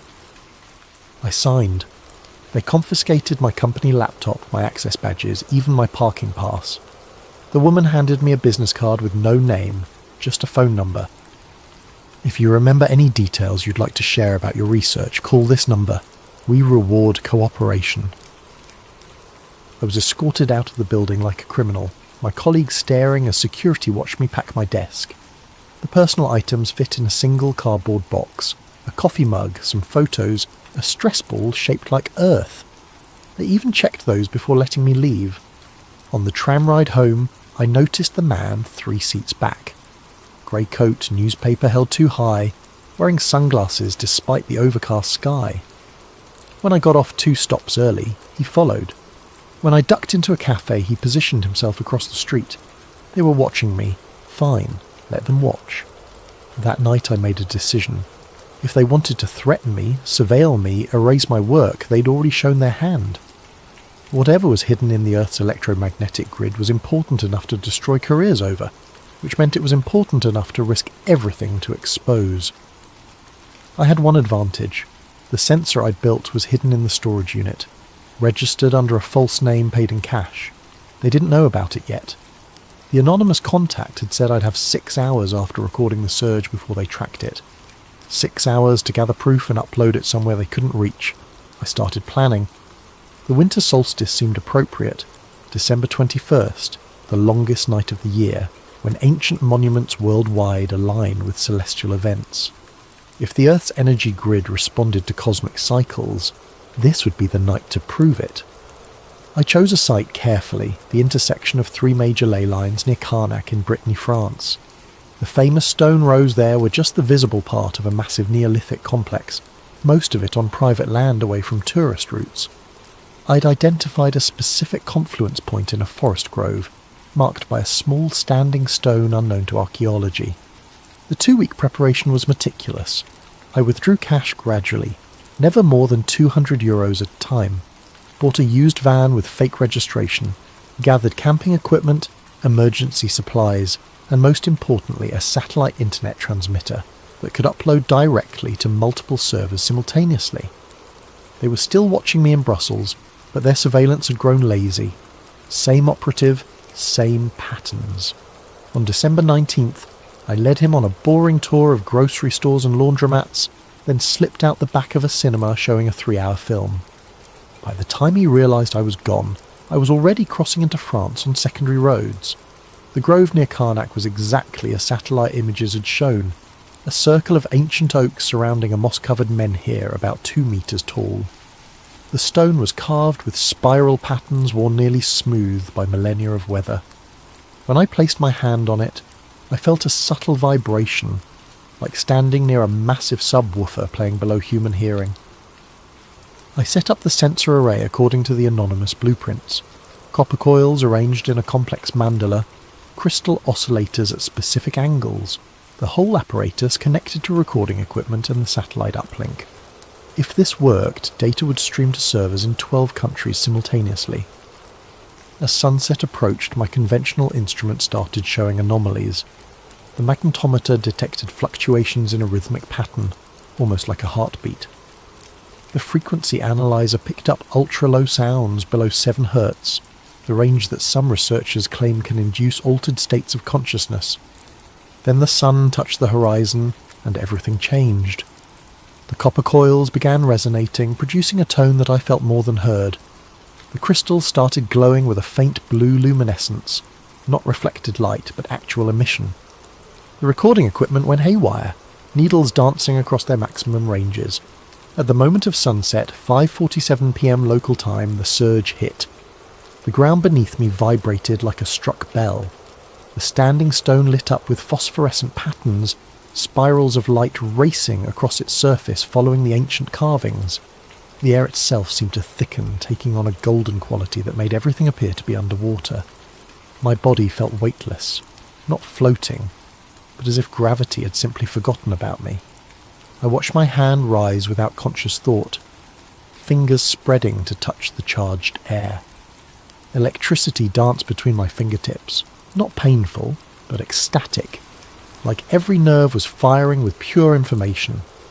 The sensor array was screaming data into the satellite feed, electromagnetic readings off the scale, gravitational anomalies that shouldn't exist, temperature fluctuations that defied thermodynamics, all of it streaming live to servers worldwide, impossible to suppress or delete simultaneously. Through the golden haze I saw them, spheres of light moving through the forest. Not aircraft, not drones, perfect orbs of luminescence following the ley line like trains on invisible tracks. They moved silently, purposefully, some the size of basketballs, others as large as cars. One passed directly over me, and for a moment I felt connected to something vast, a network of energy that wrapped the planet like neural pathways. The revelation hit me all at once. The ley lines weren't just electromagnetic corridors, they were conscious. Not alive exactly, but aware. The Earth itself was a single vast organism, and these lines were its sensory network, its method of experiencing and responding to everything on its surface. The ancient builders hadn't just discovered the grid, they'd communicated with it. Their monuments were interface points, allowing human consciousness to merge temporarily with planetary awareness. That's why sacred sites induced religious experiences. That's why people felt transformed at these locations. And now, modern civilization was damaging this network. Every skyscraper driven deep into the earth, every mine boring through the corridors, every electromagnetic broadcast interfering with the natural frequencies, we were giving the planet the equivalent of nerve damage. The surge peaked at 6:13 p.m, lasting exactly 26 minutes. Then, as suddenly as it began, everything stopped. The lights vanished. The stone went dark. My equipment powered down simultaneously, despite having hours of battery remaining. In the sudden silence, I heard vehicles approaching. Many vehicles. I grabbed the memory cards from the recording equipment and ran. Behind me, floodlights blazed to life, turning the grove into harsh daylight. Voices shouted in multiple languages. A helicopter thundered overhead, its searchlights sweeping through the trees. But I'd prepared for this. My real van was hidden 2 kilometers away. The one by the grove was a decoy, purchased for this specific purpose. While they surrounded it, I was already driving down back roads toward a safe house I'd arranged weeks earlier. The data had uploaded successfully. 87 gigabytes of impossible readings that proved the Earth's energy grid was real, measurable, and more powerful than anyone imagined. Within hours, it would be mirrored on servers worldwide, impossible to suppress completely. But as I drove through the darkness, one thought haunted me. If the grid was conscious, if the Earth itself was aware, what did it think of what we were doing to it? And more terrifyingly, how long before it decided to stop tolerating us? The safe house was a converted barn in the Pyrenees, owned by a conspiracy theorist named Marcus, who'd contacted me through encrypted channels after my data went live. He believed the government was controlling weather through chemtrails, which was absurd, but he also had solar panels, satellite internet, and absolutely no trust in authority. Exactly what I needed. For 3 days, I watched my findings ripple across the internet. Alternative news sites ran with headlines like, "Proof Earth's secret energy grid exposed." Scientists on Twitter debated the data's authenticity. Skeptics called it an elaborate hoax, but enough people with credentials were taking it seriously that mainstream media couldn't ignore it entirely. Then Marcus knocked on my door at dawn on the 4th day. "You have a visitor, says you're expecting him." I wasn't expecting anyone. The man standing in Marcus's kitchen looked like a university professor from the 1970s. Corduroy jacket with elbow patches, wild grey hair, thick glasses repaired with tape. He was drinking tea from a chipped mug and studying my printed data with intense focus. "Mr. Morrison," he said without looking up, "my name is Professor Emanuel Richter. I'm the one who sent you the sensor blueprints." The anonymous contact. I studied him carefully. "How did you find me?" "The same way they'll find you eventually, the satellite uplink signature. But I know how to mask my movements. 30 years of practice." He finally looked at me, his eyes sharp behind the thick lenses. "Your data is magnificent, but you're missing the larger picture." "Enlighten me!" He pulled out a battered laptop and opened a file filled with equations I couldn't begin to understand. "The ley lines aren't just electromagnetic. That's merely the aspect we can measure with current technology. They're multi-dimensional conduits, channels through space-time itself. That's impossible. So is your gravitational anomaly data, yet there it is." He pulled up a world map covered in glowing lines. Every ancient culture had different names for it. Chi in China, Prana in India, Pneuma in Greece. They were all describing the same phenomenon, a fundamental force that mainstream physics hasn't acknowledged. Why hasn't physics acknowledged it? Richter laughed bitterly. Because those who discover it either join the suppression or disappear. I was part of the suppression for 20 years. He told me his story. In 1973, fresh from MIT with a PhD in theoretical physics, he'd been recruited by a Defense Department think tank. His job, investigate anomalous energy readings at ancient sites worldwide. Within 2 years, his team had mapped the basic structure of the Earth grid and realized its potential. "Unlimited clean energy," he said. "Instantaneous communication across any distance. even manipulation of localized space-time. The military applications were obvious, but so were the benefits for humanity. We could have transformed civilization. What happened? We succeeded. His face darkened. The first experimental tap into a ley line intersection was in Nevada, 1978. We pulled enough energy in 30 seconds to power Las Vegas for a year. Then the intersection point destabilized. He showed me a classified photo, a perfectly circular crater 300 meters across, the sand turned to glass. The official record lists it as an underground nuclear test, but no bomb did that. We'd ruptured something fundamental in the grid structure. The project was immediately classified beyond top secret. Research continued, but focused on weaponization rather than energy production.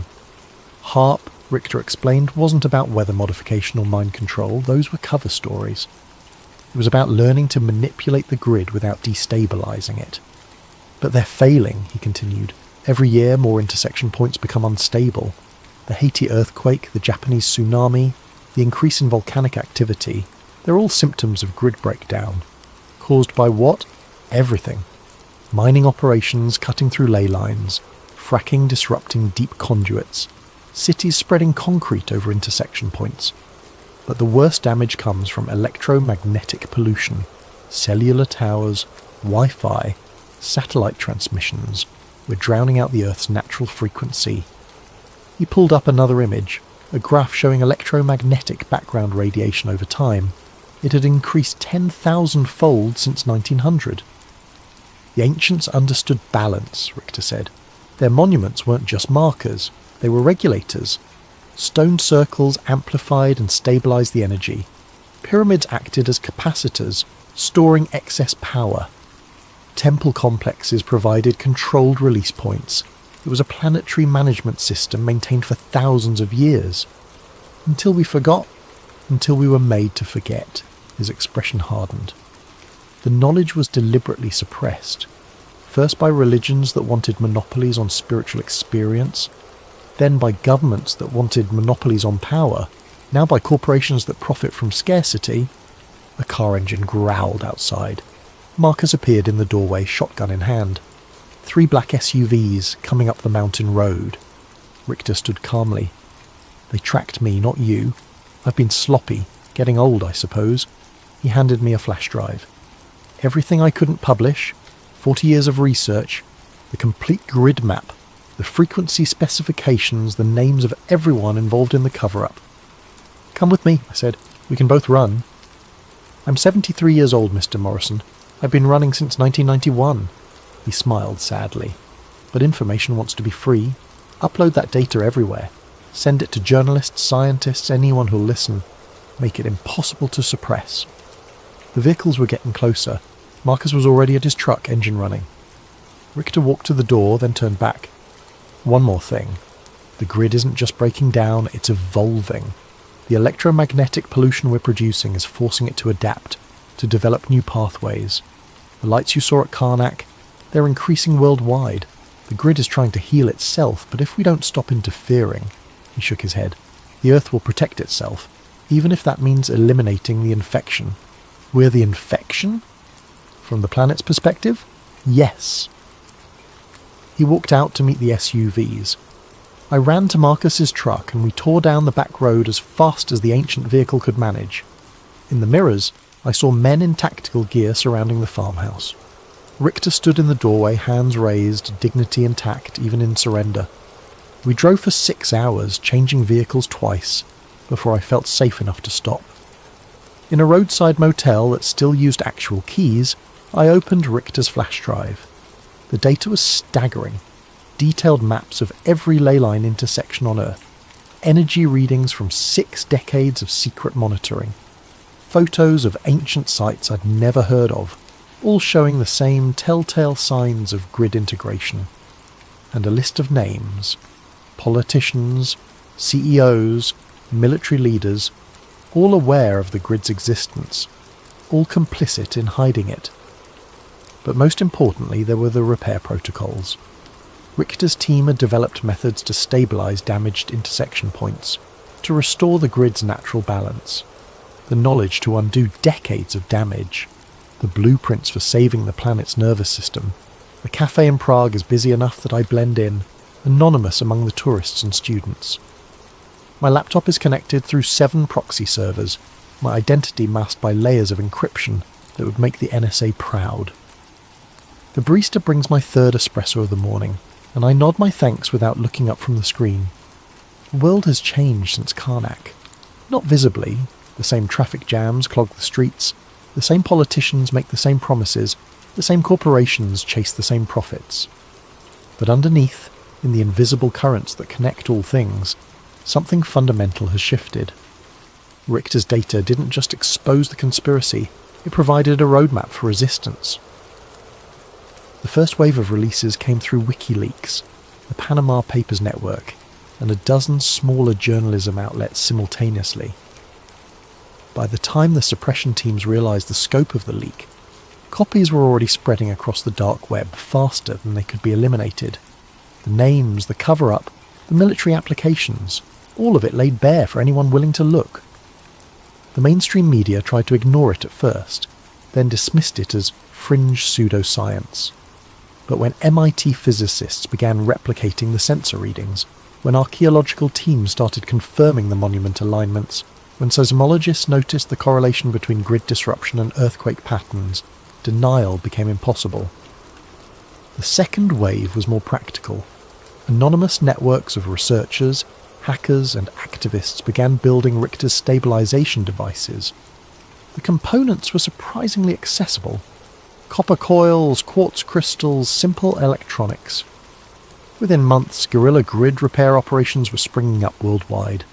They called themselves the Earth Guardians, though the media branded them eco-terrorists after the first infrastructure disruption. A cellular tower in California went offline for 3 days when activists installed a resonance dampener at its base. A fracking operation in Pennsylvania was forced to shut down when mysterious equipment failures plagued their site. The authorities couldn't understand how protesters were disabling billion-dollar installations with what looked like art projects.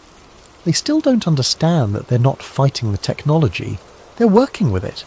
The grid wants to heal itself, we're just helping it remember how. The third wave is happening now, and it's the most dangerous one yet, because the Earth is starting to respond.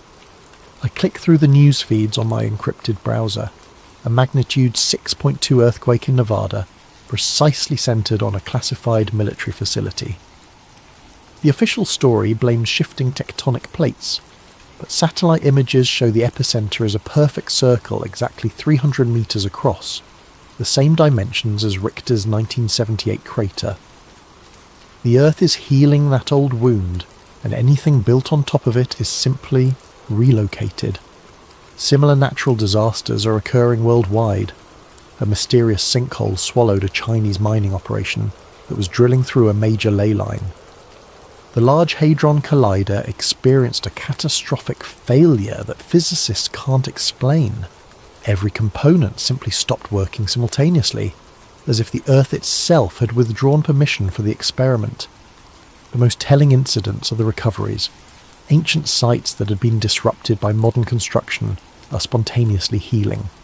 The stones of Avebury, displaced by roads and buildings, have begun generating electromagnetic fields so powerful that nearby electronic equipment fails.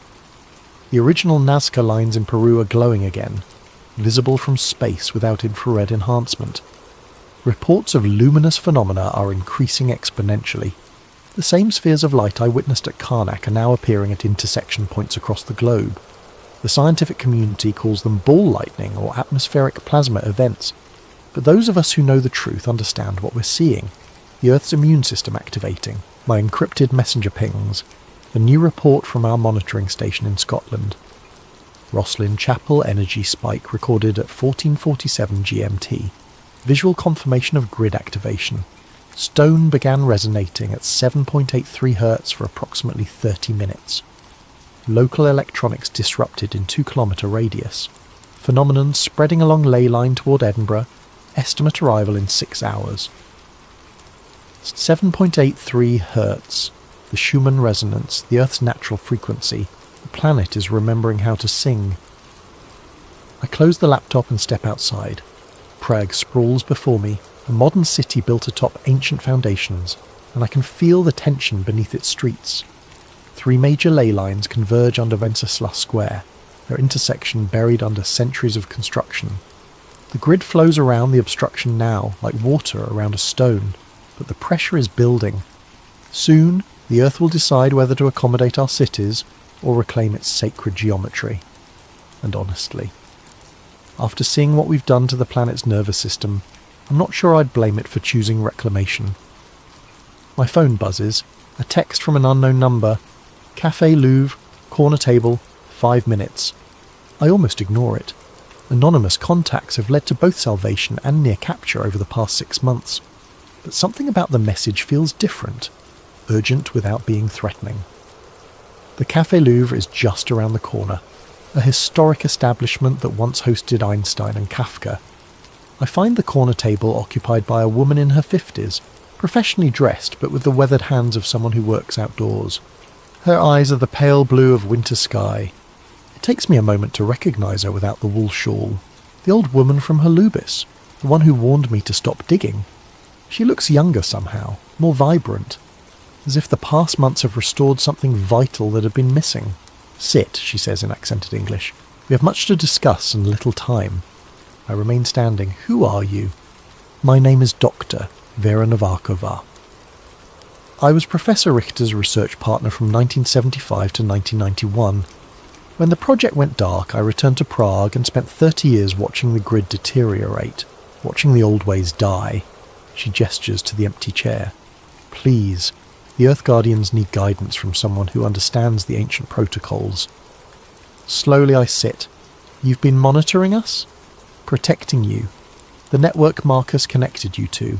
Half of those encrypted channels run through servers I maintain. The financial accounts that kept you hidden, funded by a trust I established decades ago. Did you think your escape from Karnak was purely your own skill?" The revelation hits like cold water. "You've been manipulating everything. Facilitating. There's a difference." She pulls out a tablet showing a world map covered in pulsing nodes of light. "The grid is awakening faster than we anticipated. Your data release accelerated the process. What should have taken decades is happening in months." "That's good, isn't it? The Earth healing itself?" Her expression darkens. "Healing, yes, but healing can be traumatic. When a broken bone resets itself, the process is violent. The grid is preparing to realign the planet's energy flows, and everything built in opposition to those flows will be swept aside." She zooms in on major cities, each one sitting atop intersection points like tumours on nerve endings. New York, London, Tokyo, they're all going to be tested. The grid will offer them a choice, adapt or be removed. Most will choose to fight rather than change. So we warn them, show them the repair protocols. Do you really think the forces that suppressed this knowledge for 70 years will suddenly embrace it? That governments and corporations will voluntarily dismantle the systems that gave them power? She shakes her head. They'll try to weaponize the awakening instead, turn the Earth's own defense mechanisms against their enemies. The chill runs through me as I understand the implications. They'll try to control the grid.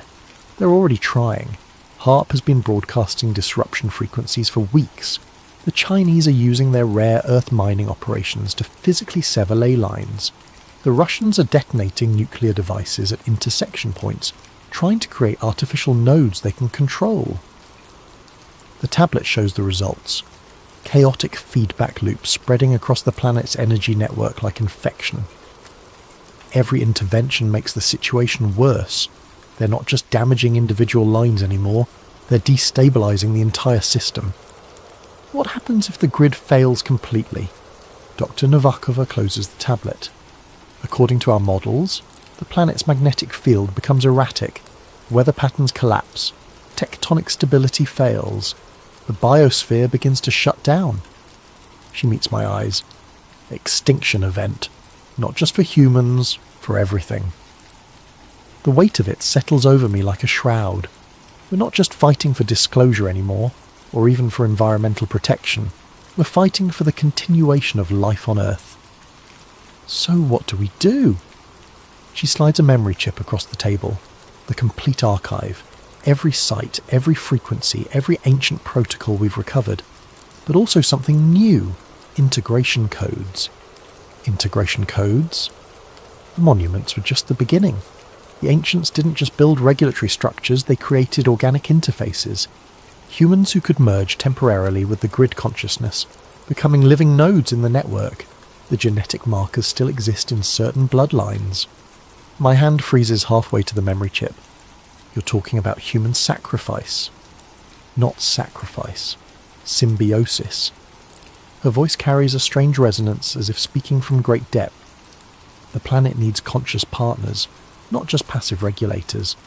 People willing to become part of the grid itself to help guide the awakening. And you think I'm one of these bloodlines? I know you are. The way you responded to the energy at Karnak, the ease with which you detected the grid patterns, these aren't learned skills, Mr. Morrison. They're genetic memories. She stands, leaving the chip on the table. The network is ready to make you an offer. Full integration. Consciousness expanded beyond individual awareness. Partnership in planetary stewardship. In exchange for what? Your human life. Your individual existence. You would become something larger, but you would cease to be Alex Morrison. The cafe continues around us, conversations in Czech and English. The hiss of the espresso machine, the clink of cups on saucers. Normal life proceeding as if we weren't discussing the potential end of human civilization. How long do I have to decide? The awakening reaches critical phase at the next solar maximum, 18 months. After that, the grid will make its own decisions about humanity's future, with or without conscious human partners. She walks away, pausing at the door. The old woman who warned you at Holubis. She made the integration choice in 1968, during the Prague Spring. The Soviets thought they were suppressing political uprising, but they were really trying to prevent grid awakening. She's been guiding the network ever since, preserving the knowledge until the right time. And you? Dr. Novakova smiles, and for a moment her eyes glow with the same blue light I'd seen in the copper coils. I made my choice years ago. Everything I've done since has been the grid working through me, including finding you. She steps into the Prague afternoon and vanishes into the crowd. I sit alone with the memory chip, feeling the weight of impossible decision. Save the planet by joining it. Preserve humanity by transcending it. Outside, storm clouds are gathering despite the morning's clear forecast. Through the cafe window I can see electrical discharges dancing between the cloud layers. Not lightning, but something more purposeful. The grid flexing its muscles, testing its strength. My laptop chimes with incoming messages from Earth Guardian cells worldwide. Similar phenomena are being reported from every continent. The awakening is accelerating. I slip the memory chip into my pocket and pay for my coffee. Whatever choice I make, it won't be here in this cafe, surrounded by the comfortable illusions of normal life. It will be at an intersection point, where the planet's consciousness runs closest to the surface, where human and Earth awareness can touch. The old town square of Prague is a 15-minute walk, built over one of the most powerful convergence points in Europe. As I step into the street, I can already feel it calling, a deep thrumming beneath the cobblestones, a magnetic pull that bypasses rational thought and speaks directly to something ancestral in my cells. Time to find out what I really am and what I might become. This message was uploaded simultaneously to 12,847 servers worldwide at 11:47 GMT on March 21st, the spring equinox. Source analysis indicates the transmission originated from Prague, Czech Republic, but routing through quantum encrypted channels makes precise location impossible. To anyone receiving this, my name was Alex Morrison, and this is my final report. I'm writing this from the Old Town Square in Prague, sitting on the steps of the astronomical clock. It's just past midnight, and the square is empty except for me and the growing sphere of blue light that hovers above the central flagstones. The light is beautiful. Not harsh like electric illumination, but soft and deep, like looking into the heart of a star. I can feel it calling to me. The memory chip Dr. Novakova gave me contained everything she promised, and more. The complete archive of human grid interactions spanning 5,000 years. bloodline genealogies tracing back to the monument builders, and the integration protocols, step-by-step instructions for conscious merger with planetary consciousness. I've spent the past 3 hours uploading everything to dead drops and secure servers across the globe. By the time anyone reads this, the information will be replicated beyond any possibility of suppression. The grid won't die with me, but more importantly, I've realised that choice was an illusion. The integration isn't something I can accept or refuse. It's already happening. Has been happening since that first moment in Holubix, when my equipment failed and I felt something vast and patient taking notice of me. Every breakthrough, every narrow escape, every perfectly timed contact, none of it was luck or skill. The grid has been slowly incorporating me into itself, preparing me for this moment. The Alex Morrison who started this journey no longer exists. What remains is something between human and other, a bridge between two forms of consciousness. The sphere is descending now, close enough that I can see patterns moving within its light, mathematical forms that hurt to look at directly, that speak to parts of my brain that shouldn't exist. I understand now why the ancients built their monuments with such precision. They weren't following blueprints, they were translating visions like this one into stone and earth. Around the world, others are receiving similar calls. The bloodlines are awakening. Not many, perhaps a few thousand individuals scattered across the planet, but enough. Enough to serve as living nodes in the network, enough to help guide the transformation. Because that's what this is. Not an ending, but a metamorphosis. The environmental crisis, the grid breakdown, the increasing natural disasters, they're birth pangs. The Earth is evolving into something new, something that can consciously participate in cosmic processes instead of simply enduring them.